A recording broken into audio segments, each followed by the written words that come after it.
ಇದು ಬಹಳ ಮುಖ್ಯವಾದ್ದು. ರಕ್ತದ ಮುಖಾಂತರ ಈಗ HIV ಹರಡತಕ್ಕಂಥ ಸಾಧ್ಯತೆ ಬಹಳ ಕಡಿಮೆ. ಆದರೆ ನಾನು ಒಂದು ಕಮರ್ಷಿಯಲ್ ಸೆಕ್ಸ್ ವರ್ಕರ್, ಪ್ರಾಸ್ಟಿಟ್ಯೂಟ್ಸ್ ಅಂತ ಹೇಳಲ್ಲ. ಈ HIV ಮೆಡಿಸಿನ್ನಲ್ಲಿ ಪ್ರಾಸ್ಟಿಟ್ಯೂಟ್ಸ್, ವೇಶ್ಯೆ ಎಂತಕ್ಕಂಥ ಪದವನ್ನು ಹೆಚ್ಚು ಕಡಿಮೆ ತೆಗೆದಾಕ್ಬಿಟ್ಟಿದ್ದಾರೆ. ಹೊಟ್ಟೆಪಾಡಿಗೋಸ್ಕರ ದೇಹವನ್ನು ಮಾರ್ತಕ್ಕಂಥ ಮಹಿಳೆಯರಿದ್ದಾರೆ, ಕಮರ್ಷಿಯಲ್ ಸೆಕ್ಸ್ ವರ್ಕರ್ಸ್.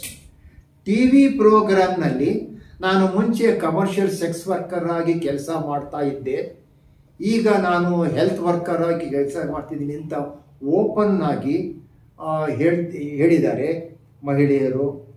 ಎಲ್ಲರೂ ಈಗ ಹೇಳ್ತಾರೆ ಅದನ್ನು.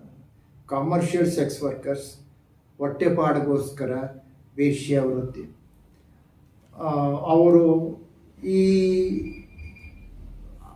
ಕೇವಲ ಹಣಕ್ಕೋಸ್ಕರ ಪ್ರತಿನಿತ್ಯ ವೇಶ್ಯಾವೃತ್ತಿ ಮಾಡ್ತಾ ಇರ್ತಕ್ಕಂಥ ಮಹಿಳೆಯರು ಅನೇಕರು. ಪುರುಷ ವೇಶ್ಯೆಯರು ಇದ್ದಾರಂತೆ ಕೆಲವು ಸಿಟಿಗಳಲ್ಲಿ. ಶ್ರೀಮಂತ ಮಹಿಳೆಯರು ಪುರುಷ ವೇಶ್ಯೆಯರನ್ನು ಸಂಪರ್ಕಿಸಿ ಅವರು ಲೈಂಗಿಕ ಸಂಪರ್ಕ ಮಾಡ್ಕೊಂಡು ಮನೆಗೆ ಹೋಗ್ತಾರಂತೆ. ಎಷ್ಟು ಮಟ್ಟಿಗೆ ನಿಜ ಗೊತ್ತಿಲ್ಲ. ಪುರುಷ ವೇಶ್ಯೆಯರು ಇದ್ದಾರೆ ಅನೇಕ ಪಟ್ಟಣಗಳ ದೊಡ್ಡ ದೊಡ್ಡ ಸಿಟಿಗಳಲ್ಲಿ. ಲೈಂಗಿಕ ಸಂಪರ್ಕದಿಂದ ಹರಡುತ್ತದೆ.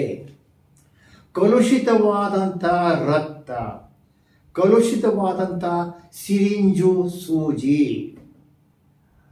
ಭಾಳ ತಮಾಷೆಯಾಗಿದೆ.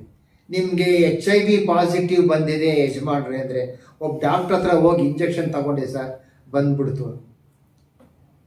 ಡಾಕ್ಟ್ರ್ ಹತ್ರ ಇಂಜೆಕ್ಷನ್ ತಗೊಂಡು ಬಂದಿಲ್ಲ, ಒಬ್ಬ ಯಾರೋ ಕಮರ್ಷಿಯಲ್ ಸೆಕ್ಸ್ ವರ್ಕರ್ ಹತ್ರ ಸಂಪರ್ಕ ಆಗಿದೆ ಅಂತ ಹೇಳಿದಾಗ ಇಲ್ಲ ಸರ್ ಅಂತ ಹೇಳಿ ಕೊನೆಗೆ ಕೌನ್ಸಿಲರ್ ಹತ್ರ ಹೌದು ಹೆಂಗ್ಸ್ ಹತ್ರ ಸಂಪರ್ಕ ಇದೆ ನನಗೆ ಅಂತ ಹೇಳಿದ್ದುಂಟು.